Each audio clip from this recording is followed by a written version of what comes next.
All tribal cultures have a form of drum, whether it's the Aboriginal clapsticks of Australia, to the full-on bodhrán over in Ireland.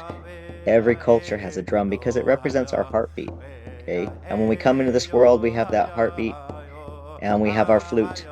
And when we leave this world, we take two things. We take our flute and our drum. We take those things with us. So those drums, it's a way of connecting people through thousands of years, through generations. We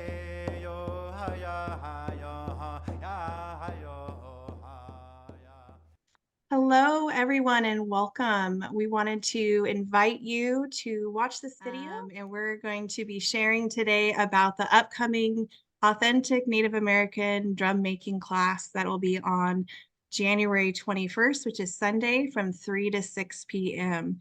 And more information about this will be dropped in the comments, but we just want to be able to share about the amazing opportunity that's coming up and invite you all to be part of this. And this is just a perfect time for us to come together, collaborate. We had that last gathering in September, the Many Tribes event, and it was really amazing to see all of us come together. And so this is a way that we can share our communities, but also share different elements and spiritualities and ways of healing, because there's so many different elements to healing out there. And so I love what all the different groups are doing and providing and all the different businesses. And so I'll introduce myself and we'll go around and introduce. My name is Nikki McGregor with Gathering of Lightworkers. And I love bringing together all the healers. We've got Shane Kipper with Cosmic Pulse, which is a local drum circle community, which is growing and started about a year ago. And then also I want to introduce in my dialect, Aodhàn Crawford with the Crafty Crawford. I'm Shane Kipper. I'm with Cosmic Pulse, as you know, because this is kind of like going in the Cosmic Pulse community. I'm really excited to have had this interview because it's really in alignment with what we're doing with the drums and the I've got my very own buffalo drum, and there's just a different vibration that comes from that than something like a djembe. It's just, it's really deep and resonant, and anybody that feels like the vibration off of that drum, it's a unique experience. I'll say, to say the least. So I've never gotten to build my own drum yet. I've had someone else build a drum. Um, but I definitely am looking forward to being able to come take this class with. So the question I was asking is, um, what got you into buffalo drumming, and how long have you been in that practice? well, ismisha ukin the crefine, asio negada ustiji dagodo anikawi anakatua, aniwia. My name is Aodhàn Crawford. I'm Scottish and Native American. I'm an enrolled tribal member of the Aniwe Nation. We're a small state recognized tribe that's located out of Alabama. As far as buffalo drumming, I myself have never owned a buffalo drum. My brother had one for quite a while, but most of the drums I have people make are deer hide. Deer is a softer medicine in general. It's a good beginner drum. As far as tying, you're not going to be soaking it for 4 or 5 days. You'll soak it overnight and the hide will be ready. I was actually taught how to make drums by Chuck Graywolf. He was a local drum maker and he's actually Hopi. I was 18 years old when I started tying drums and I'm 36 now. So I've been tying drums for a long time. So Chuck actually found me working at my booth, and I was selling my other art. I've been making my tribal art since I was 9, and so I was set up at a show, and he looked at me, and goes, "You need a drum. You'll meet me at my house this and this time, Sunday afternoon. I'm going to teach you how to make them." So I went to his house, and we're making these drums, and he looks at me, and goes, "I don't know why I'm sitting here." And I looked at him, and what I do wrong? He goes, "You already know how to make these." He goes, "I'm giving you the rights to make drums, but you already had them. It's in you. You just need to make them." And so that's kind of, where it started from there. And so I always did drums and I painted them and I resold them. And probably when I was about 25, I started really understanding these earth pigment paint stones that were given to me at a powwow by an elder. They handed me a bunch of these stones, and so grind them down. I still have some of them left, and we grind them down and we mix them with hide glue and we paint the drums. But the thing about drums is some people want them painted, some people don't. But the thing is if you're going to paint a drum, it really needs to be done when you tie it. Um, the way I was taught is you don't do things in stages. When you're going to give birth to something, you give birth to it. And if you go to paint a drum with acrylic paint after it's already dried, it doesn't absorb into the rawhide and it'll eventually flake off. I'm not Mm. saying that earth pigments don't flake off. They will if you add too much. But the way that it works when you paint the hide when it's wet is you're actually staining it. You're putting a tattooed earth pigment into the head of the drum. And so when it dries, it's sealed in there. And so in the Boise area and in, outside of the Boise area, I'm one of the very few people that teaches people how to do the earth pigment painting with their drum. And since I've begun teaching, there's been a couple of people popping up, teaching the earth pigment paint, and they'll offer, come paint your drum after it's dry, and we'll wet it down. Don't do that. It's already done. If you have done it, but the thing is soaking a drum head and rehydrating it after it's already tied can cause warping. It's just not. Don't do that to your drum. It was born that way. It wasn't painted. It's ready. It's been used. It's that's how it's meant to be. Um, but so the way I was taught is you paint them while they're wet. It seals it in. It's the most ancient form of painting. It doesn't matter what culture you come from. If you're indigenous to here, if you're indigenous to the Highlands in Scotland and Africa, all tribal cultures have a form of drum, whether it's the Aboriginal clapsticks of Australia, to the full-on bodhrán over in Ireland. Every culture has a drum because it represents our heartbeat. Okay. And when we come into this world, we have that heartbeat and we have our flute. And when we leave this world, we take two things. We take our flute and our drum. We take those things with us. So those Mm. drums, it's a way of connecting people through thousands of years, through generations. The drums will be used after we leave. It's just it's a very centralized, instrument and medicine to a lot of cultures. Yeah, so that's kind of the things that I do and the way that I was taught. Someone came to me once and they said, "Oh, well, the person who taught me how to, do a drum, I didn't do it right." Kind of looked at them and they turned their drum upside down. It had been tied. I go, "Well," I go, "does it work?" And she said, "Well, yeah." I go, "Then how did you do it wrong?" So Mm. there's lots of ways to tie drums. There's lots of ways to do it. The only way that a drum can it may be done wrong, whether you learn from me, whether you learn from someone else, is if it doesn't work. And it's very hard. It's very, very hard to do that when you have someone to guide you. So no matter who taught you or, those teachings were the way that you were given. So everything's, so long as it's done in a good way. So, I will Mm. say, from our last drum making class that we did in October, um, you're so patient with everybody as we're doing the work, and you take there's such a spiritual essence and container that you create as part of that process. And even when we were tying it, and it didn't work out quite, so it wasn't tight enough, you made sure that you took the time with everybody to make sure that everyone had a quality product. But then we also had that creativity to create our drum and breathe life into that drum. And tell us more about, I think, my initial thought when you said earth pigment paints, I was just thinking only like the earth reds and yellows. And I had no idea, because you came with like this beautiful bright colors and gold. But yeah, share more on, you know, all the different options that people have with that as well. I mean, earth pigment paints, or everything's an earth pigment paint if you're brave enough. what I like to say. Mm. But we have, we can make them from charcoals, we can make them from flowers, we can make them from stones, we can make them from, leaves. Earth pigment paints are again, the oldest form of paints. They were used by all cultures worldwide, from woad to, ochres, which are the ground stones.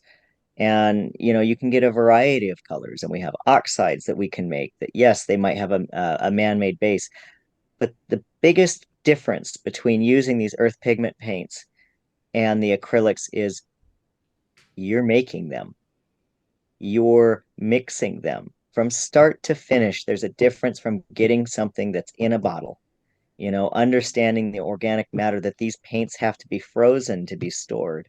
If you leave them out, they will mold, they will mildew because they're alive, they're living. It's not like you can just bottle it and leave it on the shelf and come back a year later.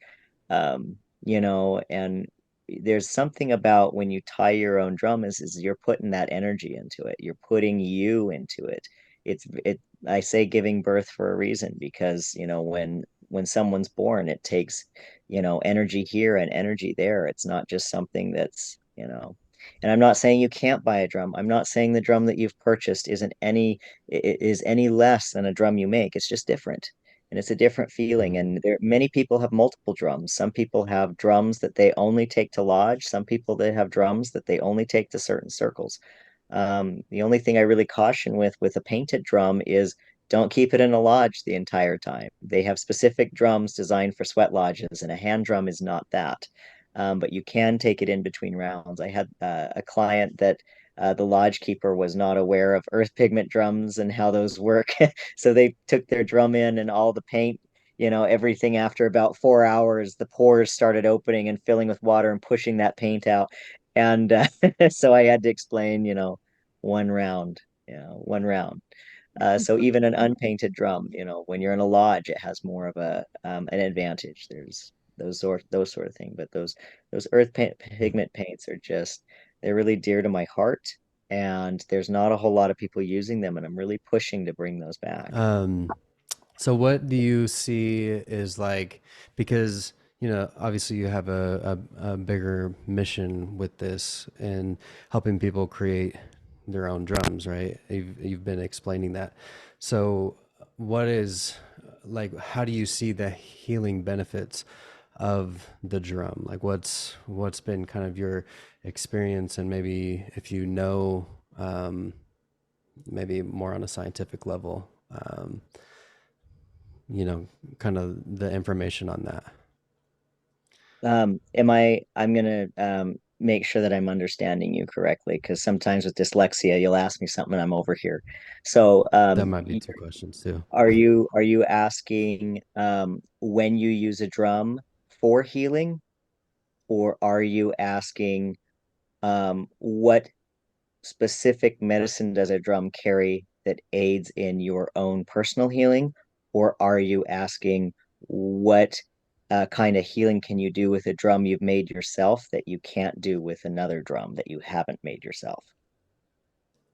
Um, yeah, that's three questions. I like that. I think it's the second one though. Just like what, I don't know. Yeah, on an individual basis, just the essence of the drum. Because I Okay. know when we're in these circles together drumming, it's releasing things from the body and allowing the alignment in terms of harmony. So there's something that I feel it when I'm using the buffalo drum that I have. I you can't deny it. Mhm. Yeah. So I just wanted to get your take on that. Sure. So usually in the drum circles I have been involved in, it starts out kind of, your average pace, very welcoming. And you'll notice when you sit down, at those circles, some people kind of take a moment and they sit there and they wait before they start their drum. They really kind of feel what other people are feeling. Some people sit down and start playing right away.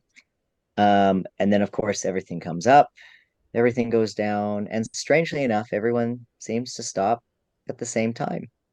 So the drum itself, from what I was taught, again, going back to your heartbeat, is, we used to have what was called jump start or jump rope for heart when we were kids. And, you're supposed to do so Hmm. many jump ropes a day, and then you had your heart rate.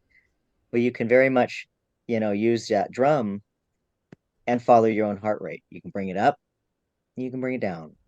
So if you're talking about just, someone who has anxiety, it's very healing for a person, whether in a group or not, just to take their drum and go sit and just do some breathing exercises with that drum, okay, and regulate that heartbeat. You probably can't see it, but I'm like, you know, so you're feeling your own heart. Um, some things I like to do is, sit with a drum and kind of let that mind wander. Think of different topics, see how my drum and my heart respond. And we can't always hear our own heartbeat. But when we use these drums, it kind of helps expand that. What is the word?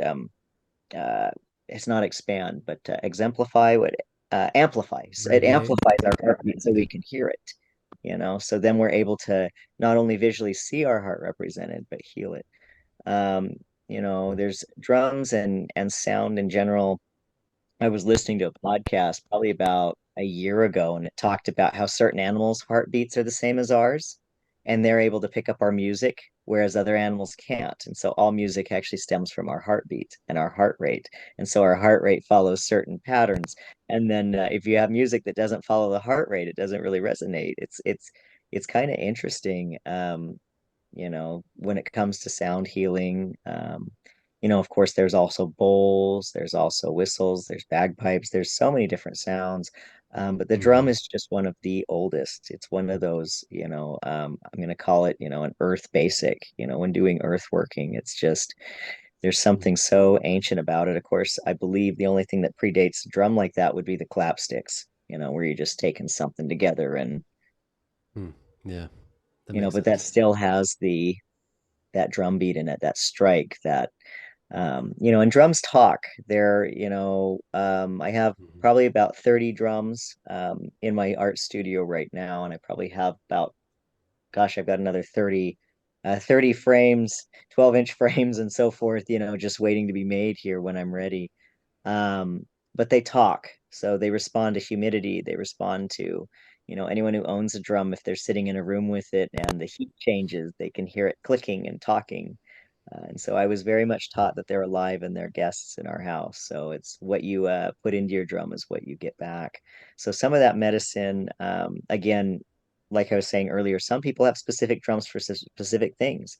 You might not feel like bringing your buffalo drum, to a drumming circle that's meant to welcome a child. You might want to bring a deer drum that's a deer medicine, something that's gentle and, not so, you want to, in the way I was taught, you want to think of that animal spirit that your drum is made out of because you're also amplifying that medicine. So if you have a bear drum and you're out on a humblecha or a vision quest in the middle of nowhere, it's going to draw that energy, right? So you may not want to bring, a bear hide drum when you're alone in the woods by yourself. You very much might want to do deer or buffalo or elk or Yeah. so there's if you sing bear songs, you're going to attract a bear. If you bring out your bear medicine, you're going to attract a bear. You might not want that. So and there Hmm. are certain lodges that they may not want a bear drum, or their Hmm. families their I can't even say that word. Their guardian animal is a deer, and so they don't use deer, and you might want an elk to go into that drum or into that lodge. So there's different things like that. An elk represents stamina, buffalo represents abundance and protection. So you're amplifying whatever that medicine is every time you strike that drum. So sometimes it's kind of like a bakery, so to speak. Like you're putting some of this in and some of this in, and so you got to be aware. So if I make a deer hide drum, which represents patience and continual love, okay, and then I paint an image of an owl on it, what does that mean? So we've got all of those different things, all of those. It's kind of like people are like, oh, your zodiac sign. Yeah, your zodiac sign probably ties also into the day you were born, what this sign is. It's not always just this little thing we're looking at. It's usually kind of a mixture, salt and pepper of seasonings and what that means, which is why no two humans are alike. So, I love that. That was That's beautiful. powerful. Yeah, you got us both in awe on that one. Yeah, I should Yeah. be taking notes. It's always taught that it was like a pharmacy. So, you've also got to consider, if let's say you have a bear hide drum, you might not want to put a wolf on it because what do they do when they're in the woods? So what kind of energy are you bringing in with that? So it's, kind of like that self-reflection on what does this all mean? And when we say a pharmacy, like, I don't know what we call it medicine. The way I was taught, we call it medicine because, um, I don't get to know what medicine you're taking. That's rude. We don't stand at the pharmacy and listen to other people's medicine. Um, we don't, I shouldn't say we, I mean, I don't always take medicine for my entire life. Sometimes it's just a few weeks. Doesn't mean it's, my medicine always. It's just, to heal this part of me. So maybe I'm using it right now. Some medicines don't get along together. Don't take this medication with this medication, like I was just saying about Bear and Wolf. But everyone's got their own teachings and everyone has a doctor. Some medicines are prescribed. Some in some cultures, if you're going to put an L on that, you have to be part of an L society. That's like a prescribed medicine in some tribes. Whereas deer medicine is for everyone. Hummingbird is for everyone. That's over the counter. What do you need it for? What's it here to help you with? And so sometimes that's how I kind of see it in my mind and kind of how my elders broke it down to me as a way to kind of visualize where we see that in kind of the more Western lens, than that indigenous land-based lens and how that kind of comes together and can serve us better. For that. Yeah, thank you. I love that. Um, and we'll do a little bit of a final thought. Shane, do you want to wrap this up with any final thought, especially I mean, you run probably the largest drum circle in the Valley. Congratulations. Yeah, In a lot a of fun. beautiful community. And if you just have any, this will be on Gathering the Lightworkers. This is a GOL event that's open to guests. They're open to be part of this. But if you have any final thoughts on this before we wrap up the video. Yeah, well, a couple things. I mean, just real quick, just to restate, like, is there a place that they can get tickets? How does that work? Like, what day and time, and is there a place for that? Yeah, so the last drum making we did, it worked out. We have it at my house. So I open up, I have a heated garage and we get that all set up. And it went really well last time. As part of a location, finding space can be the challenge. And so we were able to do that and it worked really well. And that's going to be on Sunday, the 21st. For doing tickets, you just email me at nikki@gatheringthelightworkers.com. And what we do is it goes directly to Aodhàn, and he accepts credit card or Venmo. I think you also can do check or cash. And then if you are a Gathering the Lightworkers member, we have a 2 p.m. Bonus class, and then everybody can come at 2:45. And then the class will be from 3 to 6 for the drum making, the instructions, the painting, and there'll be some light food and drink there because we get hungry. And so that'll all be provided as part of the class. Awesome. Okay, cool. Well, yeah, I wanted to reflect like the last drum circle that we had. Oh, Oh, your mic is breaking up, Shane. What about now? You're good. Yeah, so this last drum circle we had was a little bit more intimate. There was like, 12 of us, as opposed to sometimes we'll have 30 to 60 people at some of these drum circles. But it was nice because I was able to actually hear and I believe my drum is actually deer. It's not actually buffalo. Now that you were talking about it, I was thinking about that. But I can actually hear it in the drum circle, and so it really creates a resonating vibration. I don't know. It's like a very deep and I don't know. It's such an incredible sound. So I love the music that gets played with those. But and then also just drums in general. I discovered the drum in February of last year during a plant ceremony, and um, just continued to play with it, and then to see the amount of people that want to come together to create music together using the drums. It's an effortless thing. It doesn't require a lot of talent or skills or age. It's open to anybody. And so it's cool to see the different ranges of and diversity of people that come, and um, the state that people get into when they're playing the drums, especially for a long enough period of time, after like 10, 15, 20 minutes of playing together. Just people are so open and present, and like able to express themselves in maybe ways that have been restricted, or due to belief systems and stuff like that. And I don't know, it's so magical. So I love what you're doing, and I especially love that you have your own unique process that is incorporating the earth elements, and just all from top to bottom. Like it's very well thought out. There's a lot of intention on your side, it sounds like, which is only helping the process of people that are building their drums to do it in a more intentional way, rather than maybe just wrapping a skin on a piece of board. And not that there's anything bad with that either, right? Like there's it's all good. But I think that's really cool, and I'm excited to Oh, we cut out again.